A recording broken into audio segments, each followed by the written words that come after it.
A production studio. Welcome to the Fight Against Free Kill Laws with Ed Salazar, where we give a voice to those who have suffered firsthand from medical malpractice. In Florida, families devastated by medical negligence are left without justice because of a law many don't even know exists. Florida's Free Kill Law prevents families from holding doctors accountable. These are real stories with real loss and no justice. Contact Ed at 561-239-2417 or visit afreekill.com. Today we uncover the truth, share real stories, and demand change. Hello friends, thank you again for joining us. Kind of a solemn day for those of us in this movement. We've gotten some communications from our legislators that indicate that this thing is being slow-walked, something terrible. We were very, very hopeful that we were going to get this done. It was going to fly this year. But now we're not as certain as we had been. But as Lauren Koryanko said, it ain't over till it's over. But I want to share something with you. Can we put up the first screenshot, please? Okay, this is a letter that Cindy got from Senator Yarborough. As session is moving into its next phase, many committees, including Judiciary, are no longer being provided meeting blocks. Why not? This precludes the opportunity to add Senate Bill 1700 to an agenda. That said, while the Senate is in possession of House Bill 6003, as passed by the House by an overwhelming majority, I might add, there is not current support in the chamber to take it up because an outcome different from what took place during the 2025 session is not expected. So what does that mean? It means, to me, it means that they're pretty confident that even if it did get passed by the Senate again, that DeSantis would veto it. But that also tells me that even though we have these senators that say that they're in support of 1700, if it were vetoed, they wouldn't make a motion to override it, even if they had a 2/3 majority. Okay, somebody tell me I'm wrong. Unless the Speaker, I'm sorry, could we go back to the screenshot, please? Unless the Speaker and or Governor changes their respective position, it is not prudent to use, it is not a prudent use of time for the Senate to take up the matter this session. Okay, now this is from Senator Yarborough. I believe he's Duval County, primarily up in Jacksonville area. So this again tells me several things. That even though they're willing to say that they will support the bill, that they will go so far as to co-sponsor the bill, they still, in advance, have made up their mind that should it get vetoed, they would not move to override the veto. And again, the question is, why not? I have another. Can we go to Judiciary 2 the second? Okay, now this is kind of a summary of everything that we were just talking about. Give me just 1 second.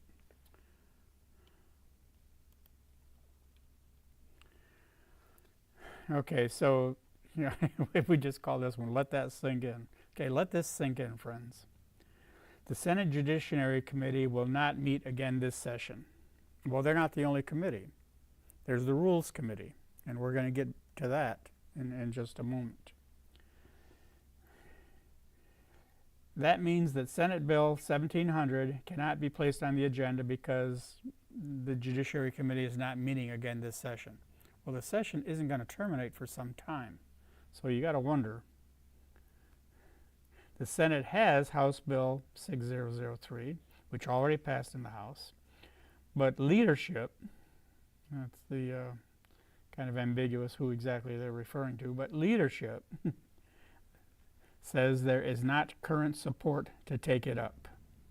Again, why not? Unless the Speaker and/or Governor changes their position, the Senate will not act.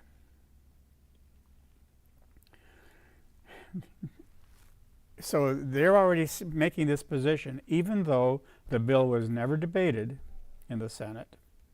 It was not voted down. It was not even put up to a vote. It was not defeated on merit. It never got a chance to get up to bat. It is being prevented from moving forward. This is not about policy analysis. What is this really about? You've got to wonder who our senators are listening to. Are they listening to their constituents? What would happen? What do you think would happen if this came up for a popular vote? Do you think the general public, which way do you think they would vote? So this tells me that our legislature is not listening to their constituents. They're listening to their lobbyists. And who are their lobbyists? I can only presume, without any concrete knowledge, but I can only presume that it's the AMA, the Florida Medical Association, the Florida Hospital Association, anyone who has an interest in keeping these lawsuits from ever coming to court.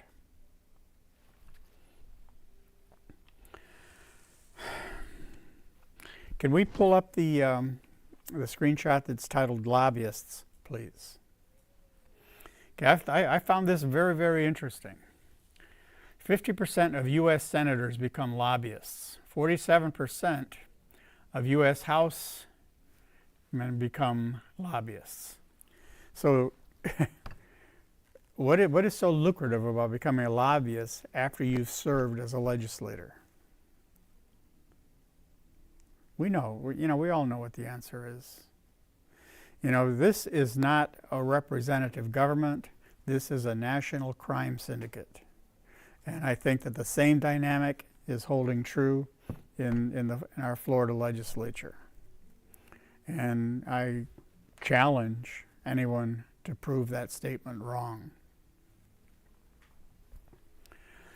May we put up the email, please? Okay, like Lauren said, it ain't over till it's over. Senator Pasademo. Now, I met her at the Henry County delegation meeting. And, her demeanor to me seemed at least receptive. I believe she terms out this year. So perhaps she might be more inclined to work with us. Let's hope so. But this is the information on how to contact her by email. Sherry Green is her, I believe, her legislative assistant. Also get in contact with her. Call that phone number for her as many times as you possibly can. The Senate President is Ben Albritton. Now, I know that Senator Albritton had a recent hospitalization. I don't know if he's back on the job yet. But we also have his Senate assistant, Jared Richards. Please contact him. And by all means, especially those of you who are relatively new to our organization, flood Governor DeSantis' office with as many statements of advocacy for the abolishment of this horrible law as you possibly can. We cannot have too much communication going out there.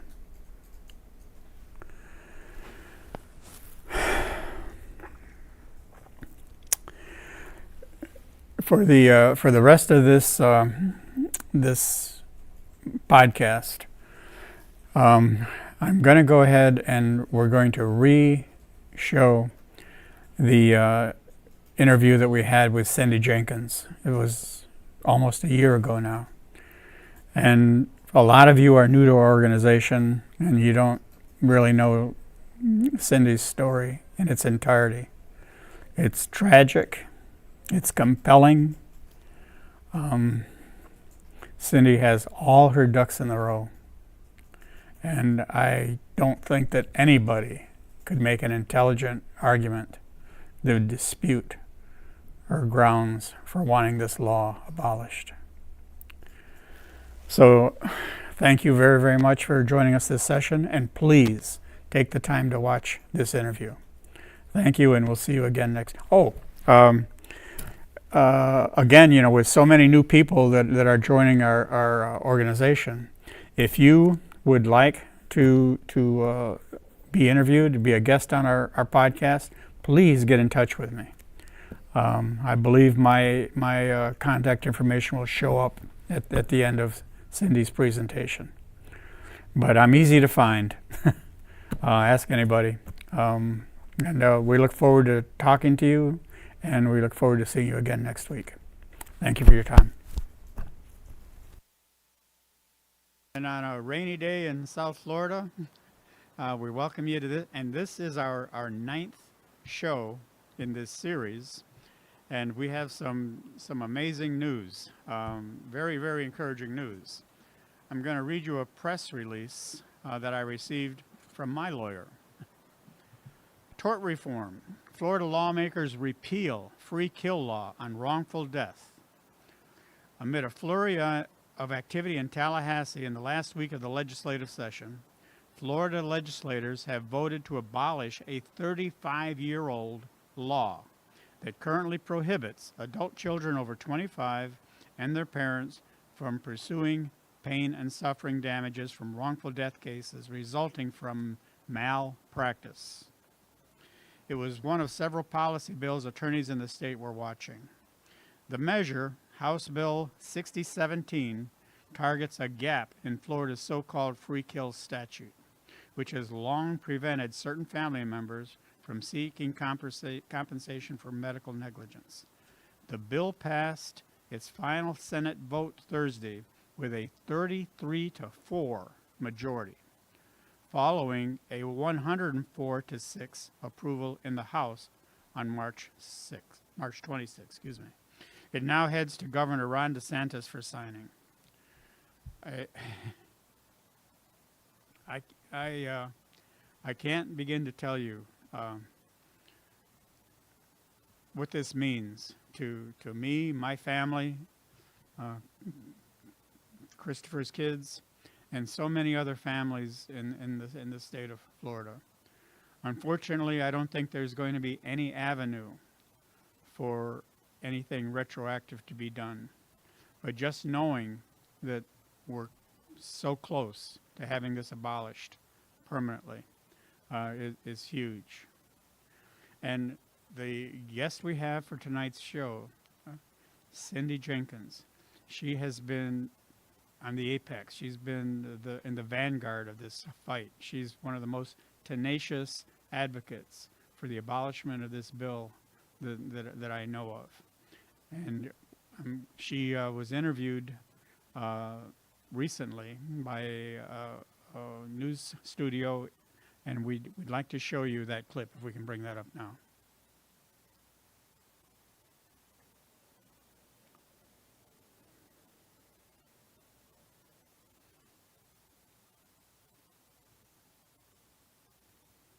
A big step forward today for families who have been fighting for years to get Florida's so-called free kill law repealed. Late this afternoon, the state Senate passed a bill that would fully repeal this law, and it's already passed the House. So now there's just one more hurdle. Inside the Senate chambers, families whose loved ones died in Florida hospitals watched anxiously as senators made history. This is a 35-year-old law. It needs to be repealed. It's unjust. It shouldn't be on the books. The legislature, for the first time, passing a bill to repeal the so-called free kill law. Much to our surprise, the bill came up. He said there were no amendments on the desk. He read the bill as a clean repeal, and it almost unanimously passed the Senate floor. And I would say our reaction is shock. Shock because all previous efforts to get the law repealed have failed. It's a law Cindy Jenkins didn't know about until her 25-year-old daughter, Taylor, died. If you lose your loved one to medical negligence in a Florida hospital and they are 25 or older, unmarried, and don't have children under 25, you have no recourse. Your right to the civil justice system is blocked. Like Jenkins, Sabrina Davis has made countless trips to the state capitol since her father died in a Florida hospital due to medical negligence. Today was history. Today we made history. I feel like we're one step closer to restoring the freedom that my dad fought for. Thankful, but we don't want to have a premature celebration because we're not done. We want to see this successfully get signed off on, and I think then we'll really be able to celebrate. The bill now heads to Governor Ron DeSantis' desk. You know, I don't know what the governor will do. We are known as the free state of Florida. I hope he does the right thing. Everybody that wants to see this 35-year-old unjust law truly finally repealed, they need to contact the governor and let him know. These families know repealing this law won't bring justice for their own loved ones, but they're determined that no other family will be left without a voice. This will not change anything for us. We will always be blocked out of the judicial system. We did this in honor of our loved ones, and so that everybody from July 1st on, if we can get this signed into law, will never meet this fate. Now, depending on when this bill gets to the governor's desk, he will either have 7 or 14 days to sign it, to veto it, or to do nothing and then have it become law without his signature. If it does become law, it will take effect July 1st.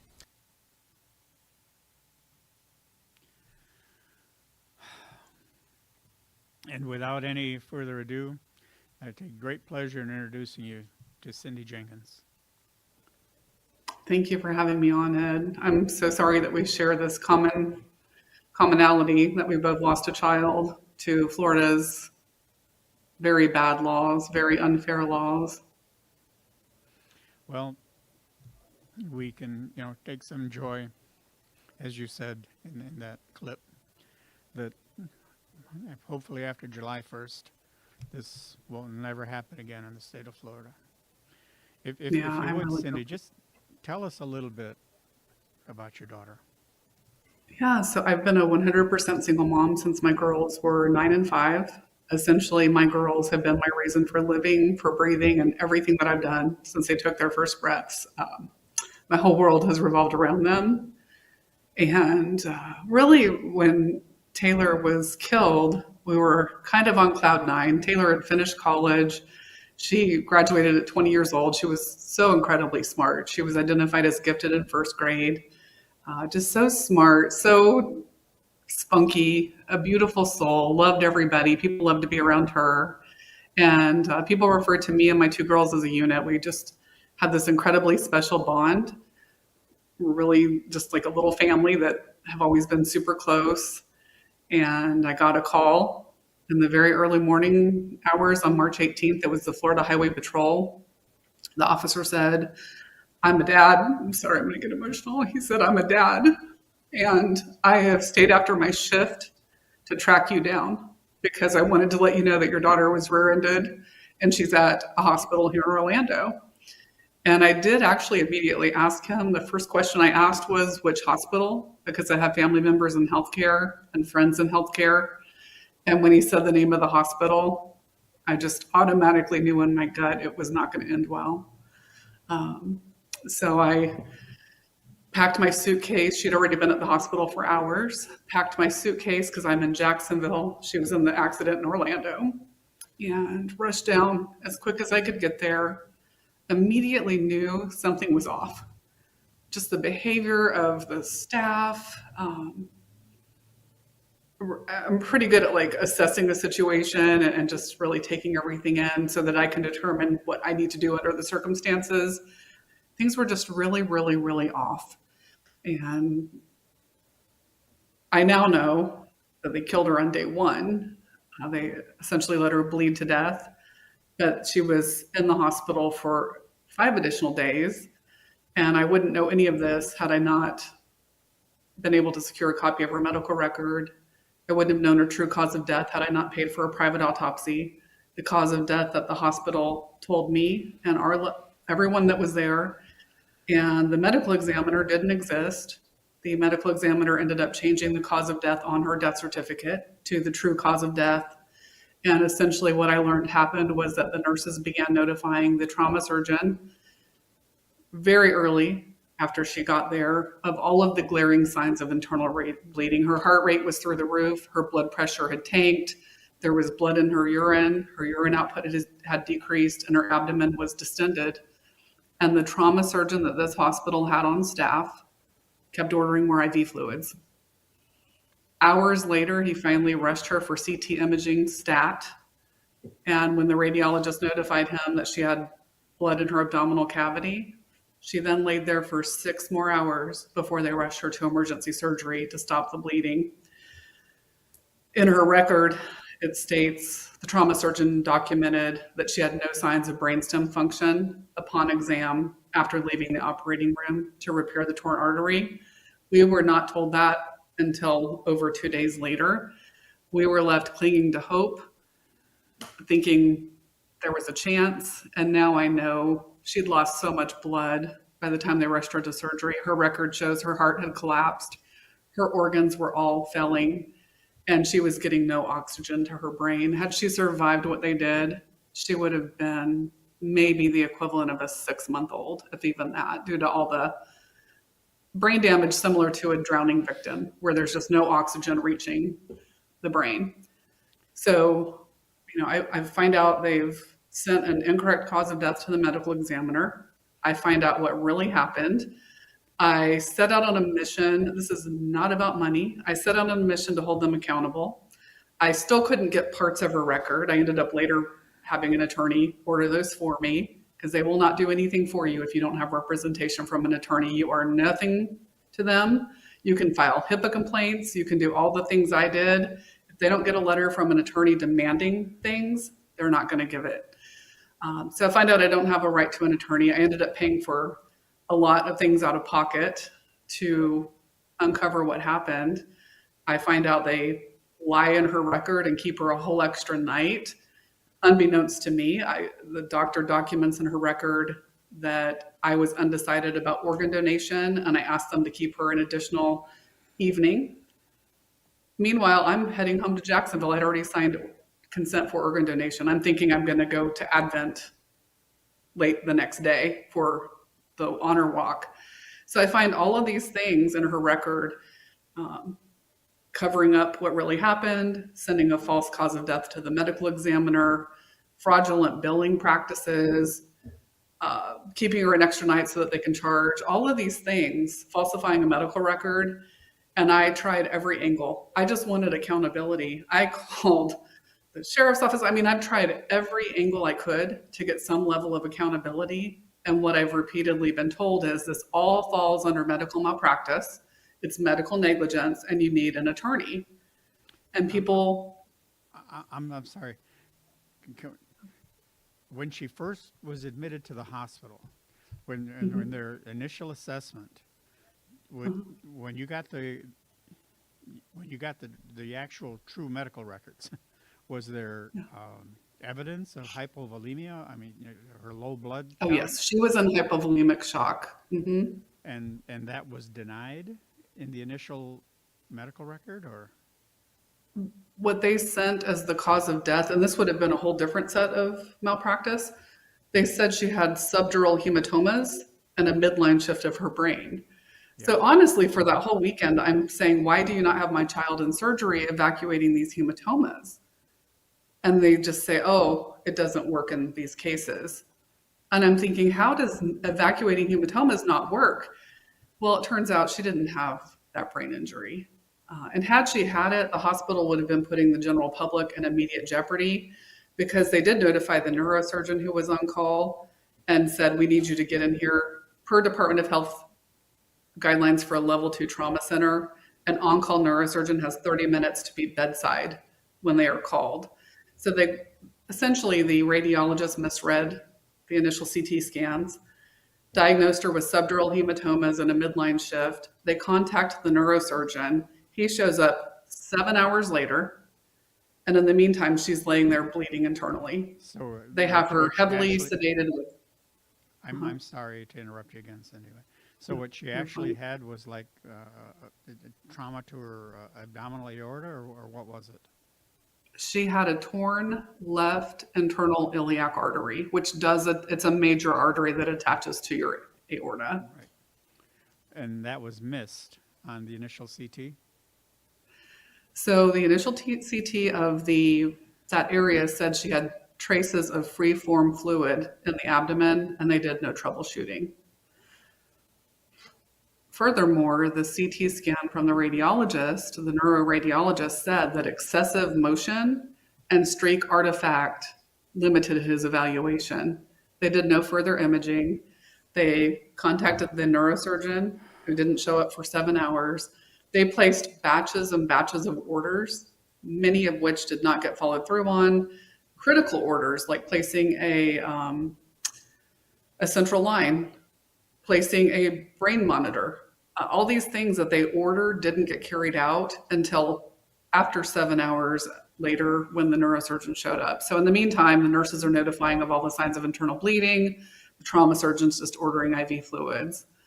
It's a train wreck. I paid for an independent medical review, and the physician who conducted that said he can't even fathom how so many hands in a pot were all so recklessly negligent. And he said it's reckless negligence. It was an utter disregard for her life and safety.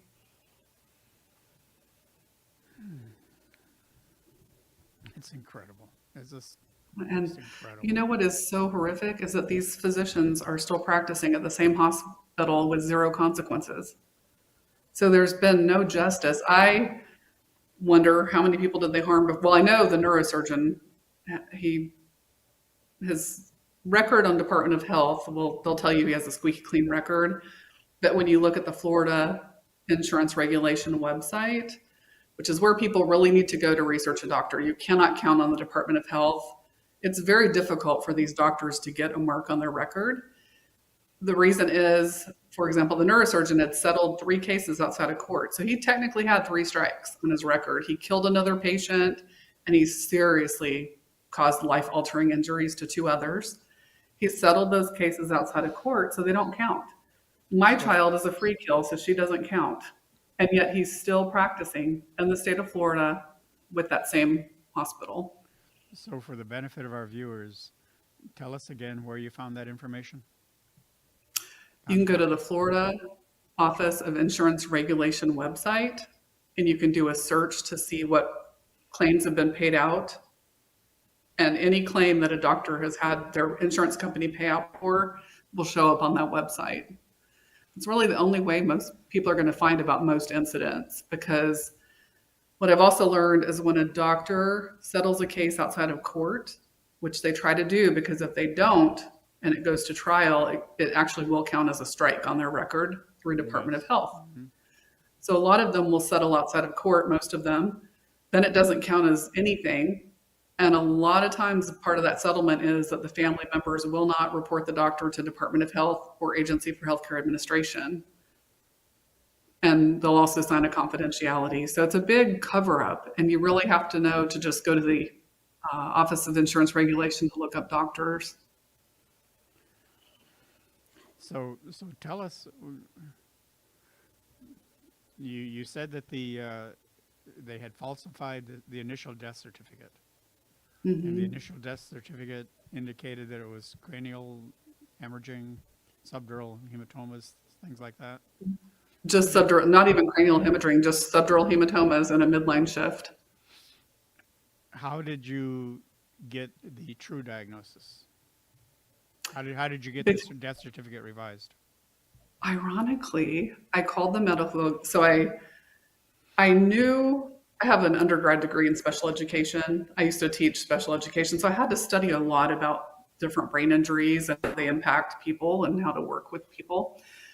So I was on a mission to make sure that it was documented that her record showed subdural hematomas, but no craniotomy, no surgical intervention had ever taken place for these brain injuries. That when there's a midline shift, it said she had a 7-millimeter midline shift. The guidelines in Florida, the standard of care is to operate. It doesn't matter. They're supposed to operate and evacuate the hematomas to correct the midline shift. Mm-hmm. So my mission started off as, I need the medical examiner to simply document that the neurosurgeon never performed the evacuation of the hematomas. No surgery was performed. And he just advised me that that was not within his scope. And I said, okay, then she's being sent for autopsy. I'll have a pathologist document that there was no craniotomy. Well, the pathologist is the one who documented that there are no subdural hematomas. There's no midline shift of the brain. She documented the torn artery and all of the findings. So initially, when I called the medical examiner's office, they said we don't change death certificates. The doctor's already reviewed the death summary sent by the hospital. I guess they send a death summary, and then the pathologist does an external evaluation, and they decide to they document what the hospital sent. When I called them and said, well, if you're telling me you don't change this, I need to contact the news stations and make sure everybody's aware that there's a cause of death on my child's death certificate that a very well-known top pathologist in our state documented doesn't exist. So his assistant asked me to hold. She spoke with the medical examiner, came back on the phone. She said that apparently this pathologist is in Orlando.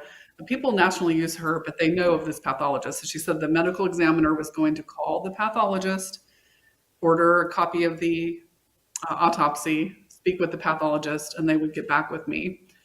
And sure enough, I got a call back within about, I think it was either the next day or 2 days later. And the assistant said he's completely changed the death certificate. He's going to send you, or we'll be able to release a new death certificate and a new medical examiner's report. And so that's how I got it changed. So is that when you first learned about free kill laws? Yeah, so I started calling for help. I can't remember, it's all such a blur, and I've invested every second of my life in this since it happened, but I don't remember when exactly. Yeah, I think that's when I started saying this is horrific. First of all, we were very abused and traumatized the 5 days she was in the hospital. It was awful. I was showing them Florida statutes saying I have the right as her mom to see her record. They wouldn't let me see her record. They wouldn't let me get her transferred to a different hospital, which is also a statute. You have the right to be transferred from one Florida hospital that's public to another. They were just blowing me off. I mean, I had no power at all. It was like she was their hostage. And I just wanted her sent somewhere else. Everyone who had flown in or come in was begging me to get her out of that facility. I was doing everything I could to get her out. And then I leave after they officially pronounce her brain dead and all of this stuff unfolds. And then I start reaching out because I think I'm going to hold this hospital and these doctors accountable. And I'm going to make sure that they can never do something so egregious to anyone else again. And then I start calling, and every attorney would say, how old was Taylor? And I'd say 25. She had just turned 25 2.5 months prior to being rear-ended. So I'd say she was 25. Was she married? No, she was about to get engaged. She had met the love of her life. They'd planned out their entire future. They just hadn't gotten engaged yet. And did she have children? And I'd say no. And they're like, we can't help you because of this law. And I just thought it couldn't be real. I started sharing stuff on social media. My friends around the nation thought there's no way. They were having attorneys that they knew in other states call me, and everyone was having this aha moment about this is real. And what was probably the most shocking at all is that Taylor was born and raised right here in Florida, and I had never heard of this law. I mean, I've lived here since the beginning of 1995. I had never heard of a free kill law or any law that protects medical negligence. I was a clinical respiratory therapist for 30 years. I never heard of it. It's just incredible. Just incredible. It's incredible. And I own a business now. I used to be an educator, but now I'm a real estate professional and I run a successful business.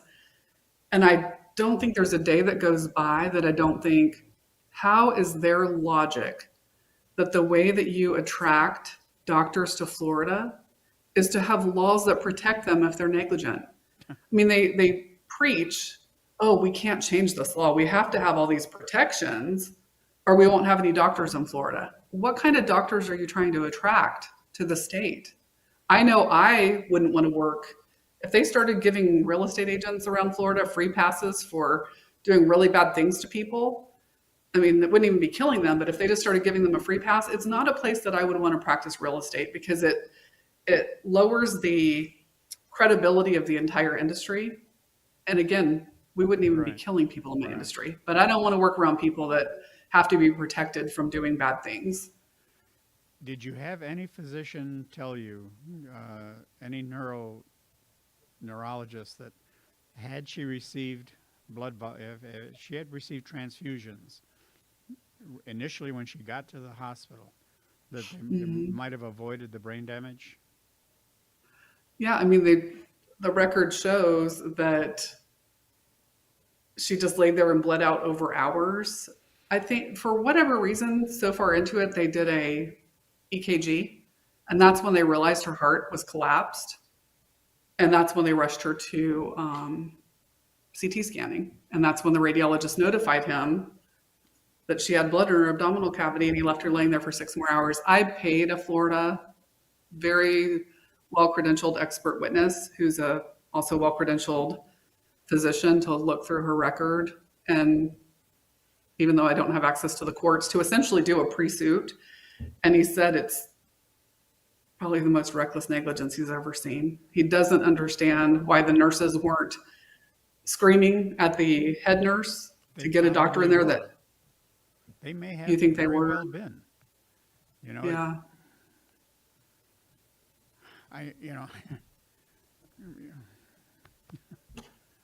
We only have a few minutes left. Do you have any thoughts you'd like to summarize what you're feeling right now? I'm always going to feel defeated in terms of, I was actually thinking about this when I came home from Tallahassee. It feels like such a big win to get this bill as far as it's ever been. And I hope and pray that DeSantis signs off on it. I think it's really hitting me now that even though it will be so good for other people, I'm not getting my daughter back. My younger daughter, literally it was 9 months after this happened. She graduated from Taylor's alma mater. Taylor went to USF in Tampa.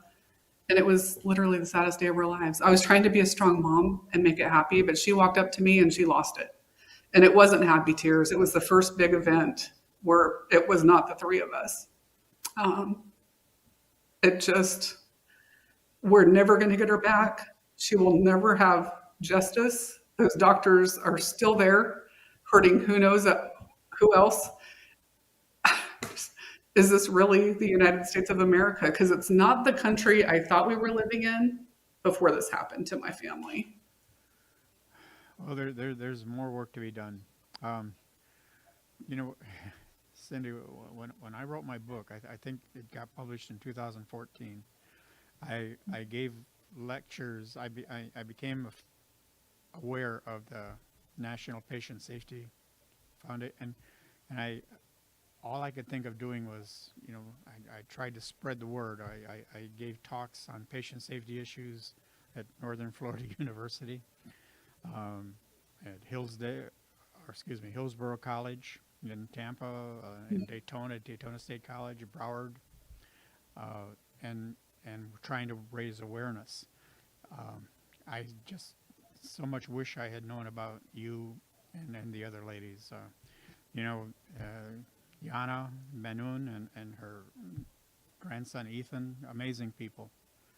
Amazing. Allison Ashley, Melody McDonald, Linda Lohman. I mean, there have been people fighting this fight for a long time, and you all deserve so much admiration for what you're doing. But like you say, those moments of despair, those nightmares, those heartaches, they don't go away.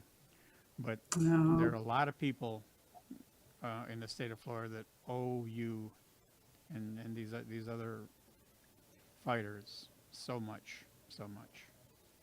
Well, thank you. We've been fighting hard. I mean, it won't change anything for us, but I don't want another message about another person that lost their family member. I get them all the time. They lose a family member, they find out about this law, they Google to see if it's even real, and then they start reaching out, and I don't want it to happen anymore. The issue of sovereign immunity is a whole nother can of worms. Perhaps another time we can have that discussion. I would love to have that discussion with you. It's very wrong. And it's just another way to not only have free kills, but to also get away with medical negligence that people survive. Well, this is something else that not only the people in Florida, but all over this nation need to know about. Yes, Thank for you, Cindy. sure. Thank you from the bottom of my heart. Thank you for having me on. I appreciate you, Ed. Okay, and to all our viewers, thank you for your support. We'll see you again. Thank you for watching The Fight Against Free Kill Laws with Ed Salazar, where we interview those who have dealt firsthand with medical malpractice. Families are devastated by medical malpractice and left with no justice. This isn't just a loophole. It's a failure to protect the ones we love. It's time to change the law. It's time for accountability. Contact your state legislatures, visit afreekill.com for more information on how to help, or contact Ed at 561-239-2417. Because every life should matter.